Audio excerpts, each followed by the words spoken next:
Mathematics का जो development है, विकास है, वो रुक जा रहा था कि आखिर आगे कैसे बढ़ेगा। क्योंकि इसके पहले जितना भी आप क्वाड्रेटिक पढ़ाई किए होंगे तो रूट के अंदर में पॉजिटिव क्वांटिटी आता। ये पहला ऐसा चीज है जहां पे रूट के अंदर में निगेटिव क्वांटिटी आया है। तो यहीं पे एक मैथमेटिशियन जिनका नाम था आइलस, उन्होंने बोला कि मेरे नाम के फर्स्ट लेटर से इसको इंडिकेट किया जाए, सूचित किया जाए।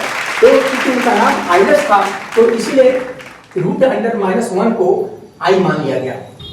हेलो स्टूडेंट्स, कैसे हैं आप लोग? आई होप अच्छे होंगे। हमने प्रीवियस क्लास में जो ट्रिग्नोमेट्री के बेसिक दिया था, जो फॉर्मूला हमने डेरिवेशन करके बताया था, उस डेरिवेशन को आप लोग बढ़िया से करेंगे। वो आगे चाहे कोई भी चैप्टर हो उसकी जरूरत पड़ेगी। आज मैं शुरुआत करने वाला हूँ कॉम्प्लेक्स नंबर, जो 11th का चैप्टर है। कॉम्प्लेक्स नंबर के बाद में जो शुरू होगा वो ट्रिग्नोमेट्री होगा। ट्रिग्नोमेट्री के बाद में सीक्वेंस एंड सीरीज होगा। मतलब जो भी चैप्टर शुरुआत होगा, पहले हम लोग 11th वाला जो पोर्शन करते हैं उसके बाद में 12th वाला पोर्शन करेंगे। तो चलिए शुरुआत करते हैं कॉम्प्लेक्स नंबर का।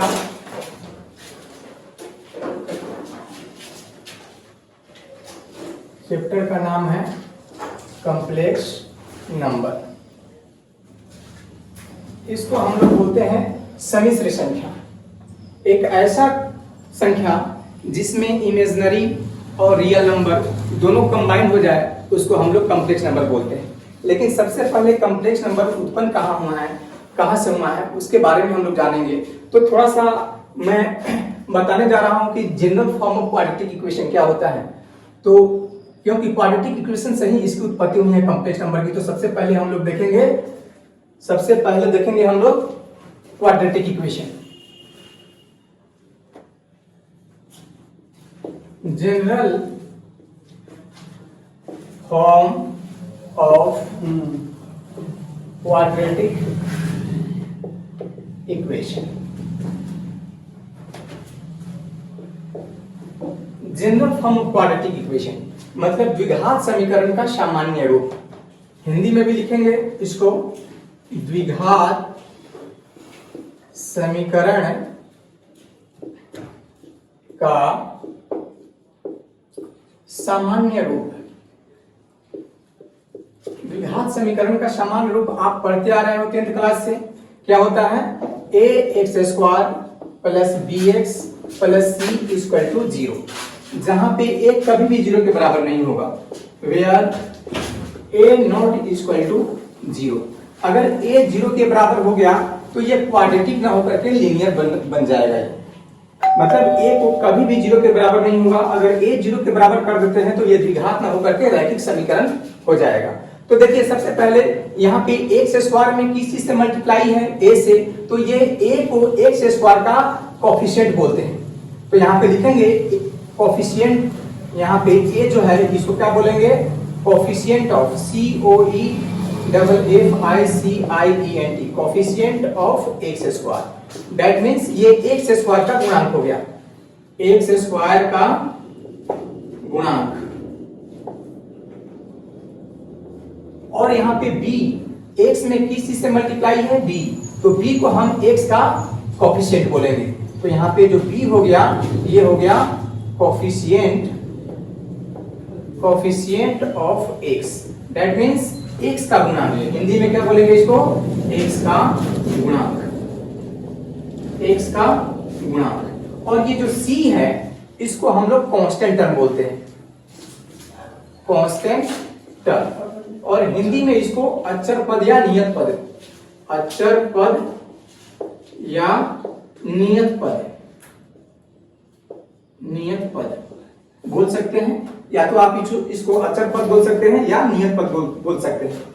तो यहाँ पे ये हमने बताया कि क्वाड्रेटिक इक्वेशन का जो सामान्य रूप होता है क्या होता है? ये क्वाड्रेटिक इक्वेशन का जो सामान्य रूप है ax² plus bx plus c equal to 0 हो गया, जहां पे a है x² का कोफिशिएंट है, b है x का कोफिशिएंट है, c है कांस्टेंट टर्म है।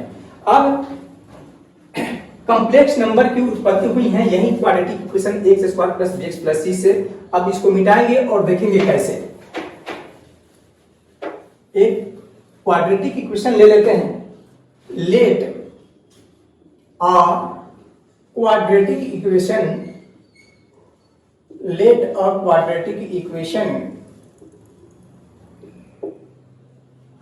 x² plus 1 equal to 0। ये क्वाड्रेटिक इक्वेशन है, कंप्लीट नहीं है, इनकम्प्लीट है। तो इस इनकम्प्लीट क्वाड्रेटिक इक्वेशन को सबसे पहले हम लोग कंप्लीट बनाएंगे, क्योंकि एक्स स्क्वायर में कितना से मल्टीप्लाई है, वन हाइड है यहाँ पे छुपा हुआ है, तो 1 इंटू एक्स स्क्वायर इसको लिख सकते हैं। प्लस इसमें एक्स वाला टर्म नहीं है, जो टर्म नहीं है वो क्या 0 के बराबर हो जाएगा, तो 0 इंटू एक्स लिखा जा सकता है कि नहीं लिखा जा सकता है। और प्लस यहाँ पे 1 भी मौजूद है, तो 1 इक्वल टू 0। हमने मतलब इस इनकम्प्लीट क्वाड्रेटिक इक्वेशन को क्या बना दिया, कंप्लीट बना दिया, यानी कि जो अधूरा द्विघात समीकरण है उसको हमने पूरा बना दिया। तो ये जो फॉर्मेट हो गया, किसका फॉर्मेट हो गया, A X square plus B X plus C equal to 0 का। अब यहाँ पे कंपैरिजन करके कोफिशिएंट की वैल्यू निकाल सकते हैं। कंपैरिजन करेंगे तो ए एक्स स्क्वायर, ए की वैल्यू कितना के बराबर हो जाएगा यहाँ पे 1, और बी की वैल्यू यहाँ पे कितना के बराबर हो जाएगा 0।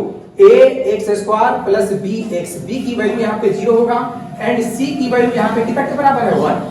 अब आप 10th क्लास में अप्लाई किए होंगे द्विघाती फार्मूला या द्विघाती सूत्र, जिसको हम लोग बोलते हैं quadratic formula, by quadratic formula.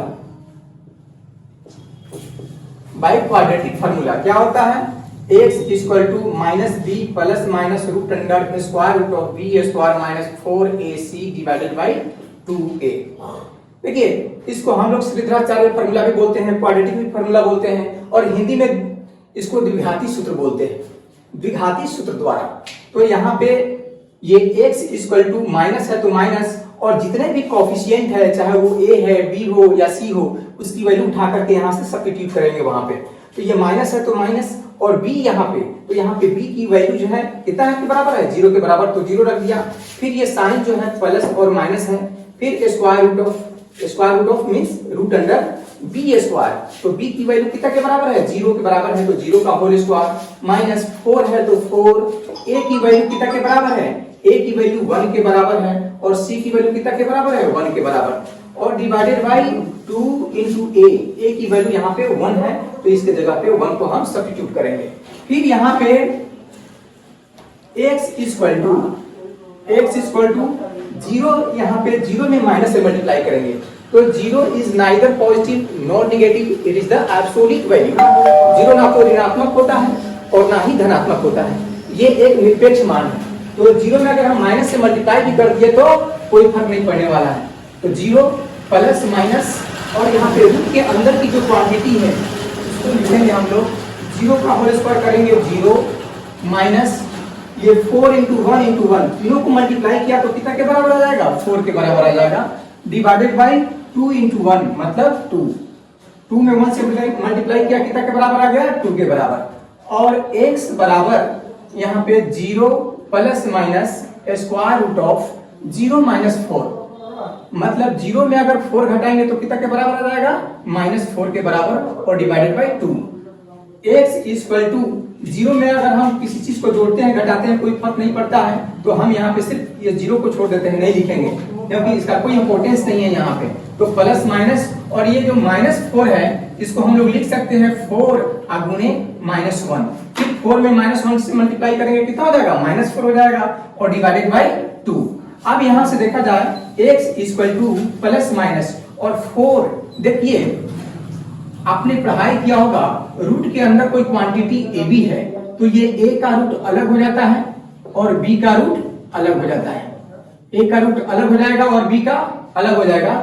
ठीक इसी फार्मूला को यहाँ पे फॉलो करेंगे, यहाँ पे हम लोग देखेंगे यहाँ पे 4 यानी a के जगह पे 4 है और b के जगह पे -1 है, तो ये a इंटू b के फॉर्मेट का है। तो सबसे पहले 4 को हमने बाहर निकाल लिया तो रूट अंडर 4, ये -1 ये भी तो है तो इसका भी रूट अलग, मतलब 4 का रूट अलग हो गया और -1 का रूट अलग हो गया। क्यों? क्योंकि रूट के अंदर में अगर दो क्वांटिटी हो a b तो a का रूट अलग हो जाता है, b का अलग हो जाता है। ठीक उसी प्रकार से 4 का रूट अलग हो गया, -1 का रूट अलग हो गया, डिवाइडेड बाय 2। अब x equal two plus minus और 4 का स्क्वायर रूट, दैट मींस 4 का जो वर्गमूल होगा वो 2 के बराबर हो जाएगा, और स्क्वायर रूट अंडर -1 और square root of -1 divided by 2, और ये 2 से 2 कैंसिल आउट हो गया। तो यहां के बाद में हम लोग यहां देखेंगे x की जो वैल्यू आया वो कितना के बराबर आ गया, x की जो वैल्यू है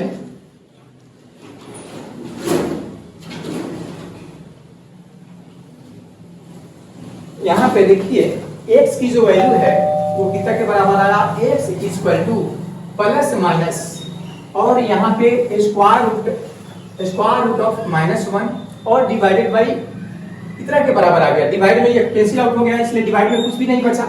अब देखिए रूट के अंदर इसके पहले जितना भी हम लोग पढ़ाई पढ़ रहे थे रूट के अंदर में हमेशा पॉजिटिव क्वांटिटी आता था, निगेटिव कभी भी नहीं। तो यहीं से एक मैथमेटिक्स का जो डेवलपमेंट है, विकास है, वो रुक जा रहा था कि आखिर आगे कैसे बढ़ेगा, क्योंकि इसके पहले जितना भी आप क्वाड्रेटिक पढ़ाई किए होंगे तो रूट के अंदर में पॉजिटिव क्वांटिटी आता। ये पहला ऐसा चीज है जहां पे रूट के अंदर में निगेटिव क्वांटिटी आया है। तो यहीं पे एक मैथमेटिशियन जिनका नाम था आइलर्स, उन्होंने बोला कि मेरे नाम के फर्स्ट लेटर से इसको इंडिकेट किया जाए, सूचित किया जाए।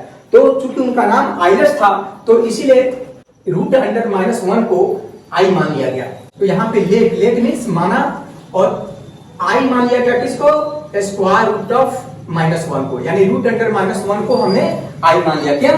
क्योंकि यहाँ से मैथ का जो विकास है, डेवलपमेंट है, वो रुक जा रहा था, आगे बढ़ ही नहीं पा रहा था। क्योंकि इसके पहले हम लोगों ने जितना भी पढ़ाई किया है 9th क्लास से पहले, या कॉम्प्लेक्स नंबर हटा दिया जाए तो रूट के अंदर कभी भी निगेटिव नहीं आता है, हमेशा पॉजिटिव आता है। लेकिन यहाँ पे दिक्कत वाली बात यह है कि रूट के अंदर में निगेटिव क्वांटिटी आ गया। तो इसीलिए इस निगेटिव क्वांटिटी को आइलर्स के नाम के फर्स्ट लेटर स्पेस को हमने इंडिकेट कर दिया। आइलर्स का, चूंकि आइलर्स में पहला लेटर आई होता है, इसलिए हमने आई से नामकरण कर दिया रूट अंडर -1 को। अब देखिए यहाँ से बहुत सारे फॉर्मूला बनेंगे। अब यहाँ पे इसको एक बार स्क्वायरिंग कर देता हूं,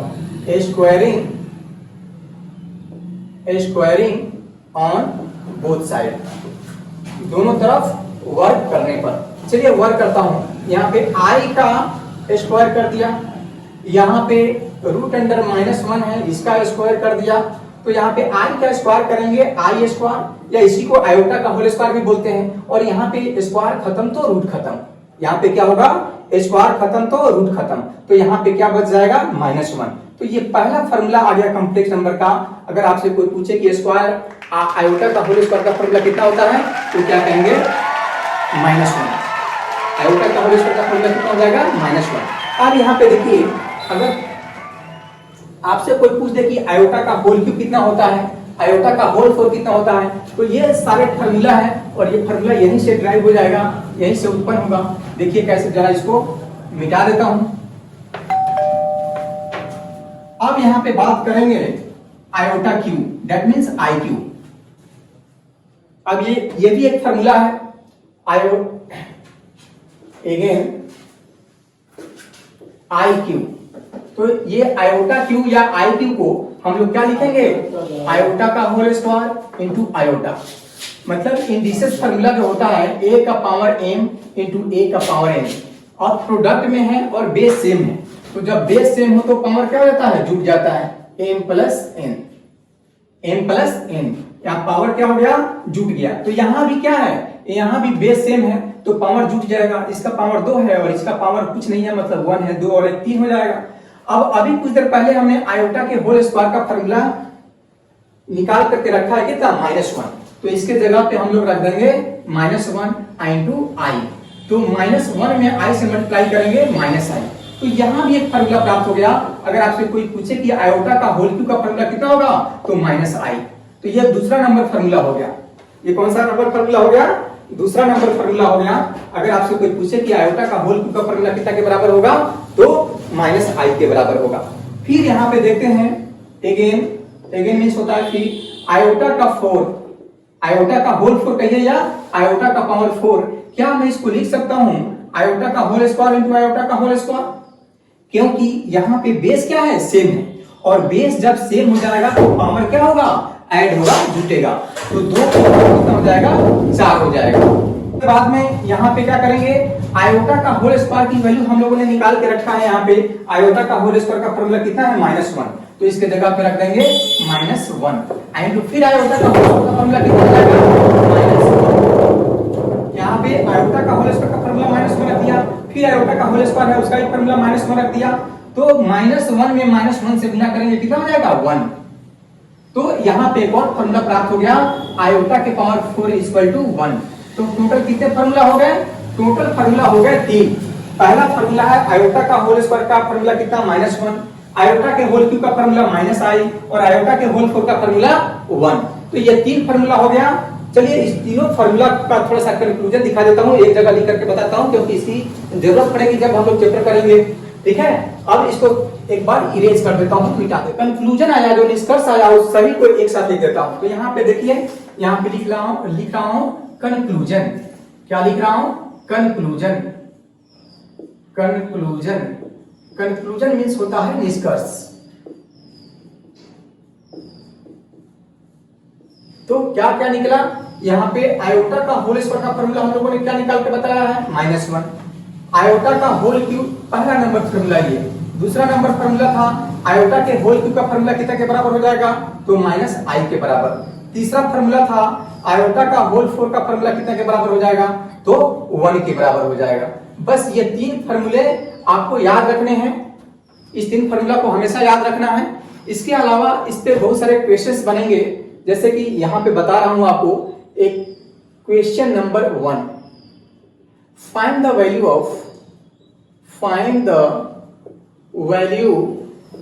ऑफ, यहां पे find the value of following, निम्नलिखित का मान निकाले। फॉलोइंग पहला है आयोटा का पावर 19, दूसरा में निकालना है आयोटा के पावर 21, तीसरा में निकालना है आयोटा के पावर 7 प्लस आयोटा के पावर 17, डी में निकालना है आयोटा के पावर 9 प्लस आयोटा के पावर 19, ई में निकालना है I plus I square plus I cube plus I का पावर 4।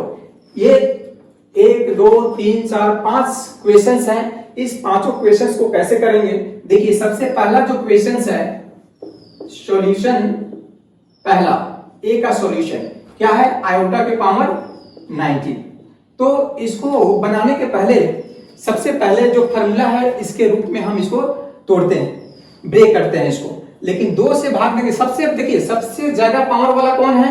4 है, तो इसको 4 से भाग करेंगे तो 4 चौका 16 हो जाएगा। ये 19 में 4 से भाग देंगे, 4 चौका 16, इसके नजदीक में 16 है, तो यहाँ पे इसको लिख सकते हैं आयोटा के पावर 16 और उन्हें आयोटा के पावर 3। तो बेस सेम है तो पावर ऐड होना चाहिए, तो 16 और 3 कितने हो जाएंगे? 19 हो जाएंगे। नहीं, और यहाँ पे 4 से इसलिए भाग दिया हूं ताकि यहाँ पे आयोटा के पावर 4 का फॉर्मूला यहाँ पे लगा सकूं। तो ये आयोटा के पावर 19 को आयोटा के पावर 16 इंटू आयोटा के पावर 3 लिख सकते हैं। तो अब आयोटा का पावर 16 है, क्या इसको लिख सकते हैं आयोटा के पावर 4 का पावर 4?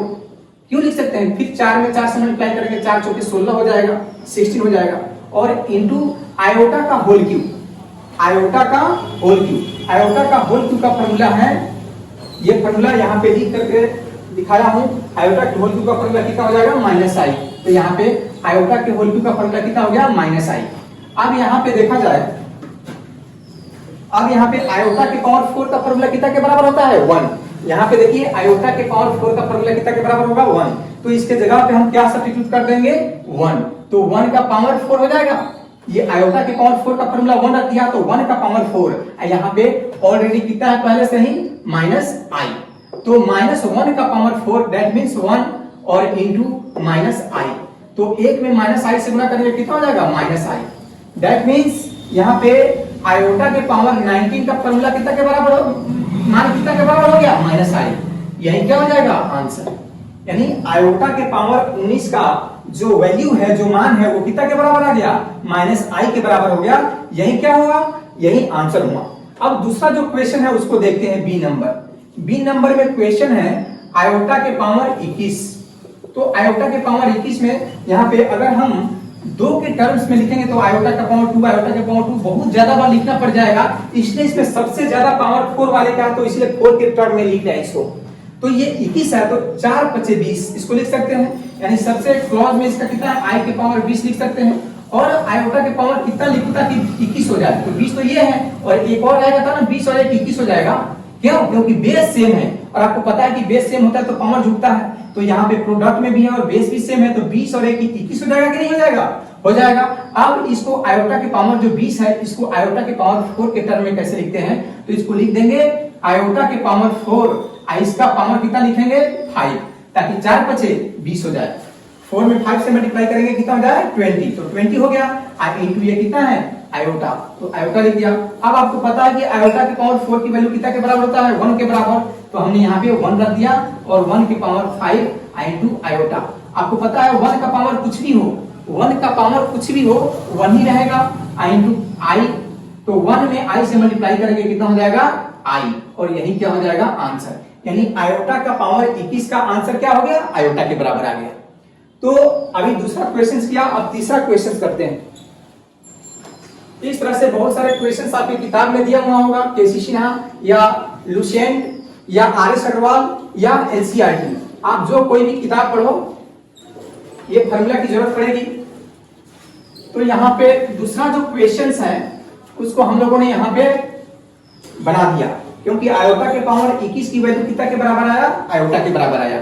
अब तीसरा क्वेश्चन करके देखते हैं। तीसरा क्वेश्चन है सी, तीसरा क्वेश्चन जो है सी, और ये किसकी वैल्यू निकालना है आयोटा के पावर 7 और प्लस आयोटा के पावर 17।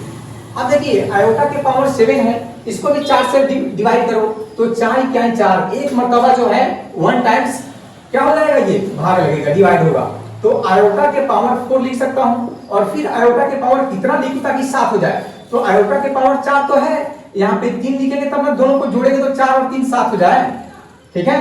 तो बेस सेम है तो पावर जुटेगा, तो इसका आई का पावर 4 है, इसका आई का पावर 3 है, तो बेस सेम है तो पावर जुटेगा, 4 और 3 कितना आएगा 7 हो जाएगा। फिर यहाँ पे देखिए आयोटा के पावर 17 है, इसमें भी 4 से डिवाइड करेंगे तो 4 चौके 16, मतलब इसको लिखना होगा आयोटा के पावर 16 इंटू आयोटा, ताकि 16 पावर इसका है और इसका पावर 1 है, तो 16 और 1 17 हो जाएगा, ठीक है। अब देखते हैं, अब यहाँ पे आयोटा का पावर 4 इंटू आयोटा के पावर 3 प्लस आयोटा के पावर 16 है। क्या इसको लिख सकते हैं आयोटा के पावर 4 का पावर 4, क्यों, क्योंकि 4 में 4 से मल्टीप्लाई करेंगे 16 हो जाएगा, और यहाँ पे फिर इंटू आयोटा। अब देखा जाए आयोटा के पावर 4 इसकी वैल्यू हम लोगों ने कुछ देर पहले बताया था, प्रूफ करके बताया था कि आयोटा के पावर 4 है, उसका मान कितना के बराबर होता है 1 के बराबर होता है।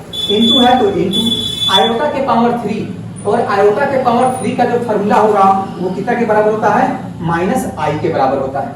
अब प्लस फिर आयोटा के पावर 4 है, इसकी वैल्यू जब जाहिर है आपको भी पता है कि आयोटा के पावर 4 का फॉर्मूला कितना होता है 1 के बराबर होता है, और ये तो आयोटा के पावर 4 की वैल्यू 1 रख दिया इसके जगह पे, और इसका पावर कितना है 4 है, तो इसका पावर 4 आई इंटू आयोटा।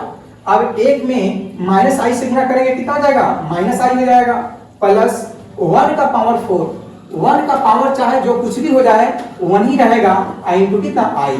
अब यहाँ पे देखिए माइनस आई आप प्लस 1 में आई से गुणा करेंगे आई, तो देखिए यहाँ पे ये माइनस आई है ये प्लस आई है, दोनों क्या आ जाएगा कट जाएगा, तो कितना के बराबर आ गया 0 के बराबर। तो इस क्वेश्चन की वैल्यू कितना के बराबर आया 0 के बराबर। ये क्वेश्चंस एनसीईआरटी में भी है, तो इसीलिए इसको गौर से देखना है कि आयोटा का पावर 7 प्लस आयोटा के पावर 17 इसकी वैल्यू निकालने के लिए बोला था, तो इसकी वैल्यू कितना के बराबर आया 0 के बराबर आया। अब चौथा जो क्वेश्चन है वो क्या लिखेंगे हम लोग, अब चौथा जो क्वेश्चन है उसको लिखेंगे यानी डी नंबर क्वेश्चंस। तो डी में क्या है आयोटा के पावर 9 प्लस आयोटा के पावर 19, ये क्वेश्चन को देखेंगे, और फिर ई नंबर क्वेश्चंस भी याद रखिएगा, इसको भी हम लोग देखेंगे। पहले इसको मिटा देता हूं। तो ये चौथा नंबर जो क्वेश्चंस है इसको हमें सोल्व करना है। हमें पता है कि अगर 2 के फॉर्मेट में लिखेंगे तो काफी लंबा लिखना होगा, क्योंकि आयोटा के पावर 9 है, तो इसको आयोटा के पावर 2 इंटू आयोटा के पावर 2 इंटू आयोटा के पावर 2 इंटू आयोटा के पावर 2 इंटू आयोटा, इतना बार लिखना पड़ गया, इतना लंबा लिखना पड़ गया। उससे बढ़िया 4 से डिवाइड कर दो, कम लिखना पड़ेगा, तो 4 दूनी 8। क्या इसको लिख सकते हैं आयोटा के पावर 8 इंटू आयोटा, क्योंकि आयोटा का पावर यहाँ पे 8 है और आयोटा का पावर 1 है, दोनों को ऐड करेंगे कितना हो जाएगा 9 हो जाएगा। देखो इधर आयोटा का पावर 8 है और यहाँ पे आयोटा का पावर 1 है, 1 है, तो 1 में 8 जोड़ेंगे 9 हो जाएगा कि नहीं, क्योंकि बेस सेम होने पे पावर जो है जुड़ जाता है। फिर यहाँ पे आयोटा के पावर 19 है, तो इसको भी हम 4 से डिवाइड करेंगे, 4 चौके 16, इसको हम कैसे लिखेंगे आयोटा के पावर 16 इंटू आयोटा के पावर 3। अब यहाँ पे इसको मिटा देता हूं, ये काफी लंबा हो जाएगा इस तरीके से। तो यहाँ पे देखिए आयोटा के पावर 8 को क्या हम लोग लिख सकते हैं आयोटा के पावर 4 इसका पावर 2, ताकि 4 दूनी कितना हो जाए फिर 8 हो जाएगा, और आयोटा के पावर 4 में इसलिए लिखा हूं ताकि इसकी वैल्यू सब्स्टिट्यूट कर सकूं, फार्मूला प्रूफ कर रख सकूं यहाँ पे, इंटू फिर कितना है आई प्लस ये आयोटा के पावर 16 है, तो आयोटा के पावर 16 है तो इसको लिख देंगे हम आयोटा के पावर 4, इसका भी पावर लिखेंगे 4 ताकि 4 में 4 से गुणा करेंगे 16 आ जाए। तो ये आयोटा के पावर 16 को हम आयोटा के पावर 4 का पावर 4 लिख सकते हैं। और यहाँ पे आयोटा के पावर 3 है और आयोटा के पावर 3 का फॉर्मूला कुछ देर पहले हमने प्रूफ करके दिखाया था, कितना के बराबर माइनस आई के बराबर। अब सबकी वैल्यू यहाँ पे देखिए, आपको पता है कि आयोटा के पावर 4 का फॉर्मूला कितना होता है, तो आयोटा के पावर 4 का फॉर्मूला 1 होता है, तो 1 का होल स्क्वायर इनटू आई है तो आई, फिर प्लस आयोटा के पावर 4 की जो वैल्यू होता है 1 होता है और 1 का पावर 4 इनटू माइनस आई। अब यहाँ पे आयोटा का होल स्क्वायर कितना के बराबर होगा, 1 के बराबर, तो 1 इनटू आई प्लस फिर आयोटा का पावर होल 4 ये 1 के बराबर होगा और फिर माइनस आई। अब यहाँ पे 1 में आई से मल्टीप्लाई करेंगे आई होगा, फिर यहाँ पे प्लस है और ये माइनस है, जब प्लस और माइनस में मल्टीप्लाई करेंगे कितना हो जाएगा, माइनस हो जाएगा। और फिर 1 में आई से मल्टीप्लाई करेंगे कितना हो जाएगा, आई। अब यहाँ पे माइनस आई और प्लस आई क्या हो गया, कैंसिल आउट हो गया और यहाँ पे कटने के बाद में इसकी वैल्यू जो आया कितना के बराबर आया, 0 के बराबर। तो इसकी जो वैल्यू है आयोटा के पावर 9 प्लस आयोटा के पावर 19, इसकी वैल्यू कितना के बराबर आ गया, 0 के बराबर। इसके बाद में जो क्वेश्चन था 5th नंबर, उसको भी हम लोग देख लेते हैं। वो क्वेश्चन था डायरेक्ट फार्मूला बेस्ड क्वेश्चन था। इसी तरह के क्वेश्चन मिलेंगे आपको किताब में पहले चैप्टर में, इतने इजी। तो बस आपको ये जो 3 फार्मूला प्रूव करके बताया गया है, कौन 3 सा फार्मूला, आई स्क्वायर, आयोटा क्यू और आयोटा का होल 4, ये 3 फार्मूला आपको याद रखना है, उसके सहायता से सभी बनेगा। डी के बाद में कितना होगा, ई, यानी 5th नंबर में क्वेश्चन था 1 पर आई से शुरुआत था शायद, I plus I square plus I cube plus I के पावर 4।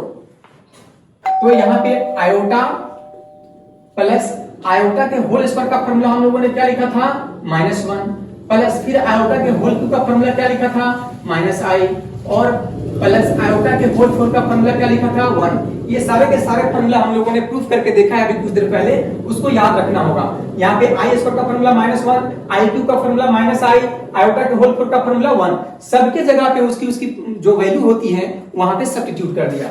अब यहाँ पे आई फिर प्लस माइनस -1 फिर प्लस माइनस -i और फिर +1। अब यहाँ पे +1 है और यहाँ पे -1 है, कैंसिल आउट हो गया। यहाँ पे +i है और यहाँ पे -i है, कैंसिल आउट हो गया। तो यहाँ पे सभी कटने के बाद में इसकी वैल्यू कितना के बराबर आ गया, 0 के बराबर।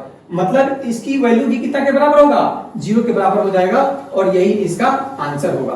तो हमने इस पे बहुत सारे क्वेश्चंस बता दिए। किताब में एनसीईआरटी में या आर.एस. अग्रवाल में या लुसेंट में जो भी कोई बुक है आपके पास में उसको बनाइए। पहला चैप्टर सारा का सारा क्वेश्चंस बन जाएगा। लास्ट में थ्योरी समाप्त होने के बाद में मैं खुद ही क्वेश्चंस करूंगा, ठीक है, एनसीईआरटी का और केसी सिन्हा का। तो सबसे पहले इसको मिटा देता हूं। अब हम लोग यहां से तो आपका उत्पन्न हो गया कॉम्प्लेक्स नंबर, क्योंकि कॉम्प्लेक्स नंबर क्या है तो x प्लस आयोटा y के रूप को हम लोग कॉम्प्लेक्स नंबर बोलते हैं। तो वहां पे सबसे पहले विडंबना, अगर डायरेक्ट बताता कि कॉम्प्लेक्स नंबर क्या है तो आपको समझ में नहीं आती, क्योंकि i हमें उत्पन्न करना था और i हमने उत्पन्न कर दिया और यहीं से उत्पन्न हुआ आपका कॉम्प्लेक्स नंबर। यहीं से यहाँ पे आयोटा प्रोड्यूस हो गया कि नहीं हो गया, प्रोड्यूस हो गया। और ये वहां पे अगर हम आपसे डायरेक्ट बोलते कि x प्लस आई वाई जो है ये कॉम्प्लेक्स नंबर का फॉर्मेट होता है, तो आपका सवाल हो सकता था कि ये i कहां से आया, ये क्या है। तो इसलिए पहले हमें इसकी जो सस्पिशन है, उसको जो डाउटनेस है वो क्या कर दिया, हमें दूर कर दिया। तो इसको हम सबसे पहले इरेज करेंगे। अब हम लोग डेफिनेशन देंगे कि कॉम्प्लेक्स नंबर क्या है। ठीक है, आज इतना ही, ठीक है। और बाकी के जो चैप्टर बच जाते हैं, यानी कि बाकी का जो थ्योरी पोर्शन बच जा रहा है, अभी थ्योरी 2 दिन चलेगा, ठीक है। उसके बाद में क्वेश्चंस बताना शुरू करेंगे। तो अभी तक इतना ही रहने देता हूं। अगला जो थ्योरी होगा नेक्स्ट क्लास में होगा, जब भी हम लोग क्लास करेंगे, ठीक है। Okay, bye.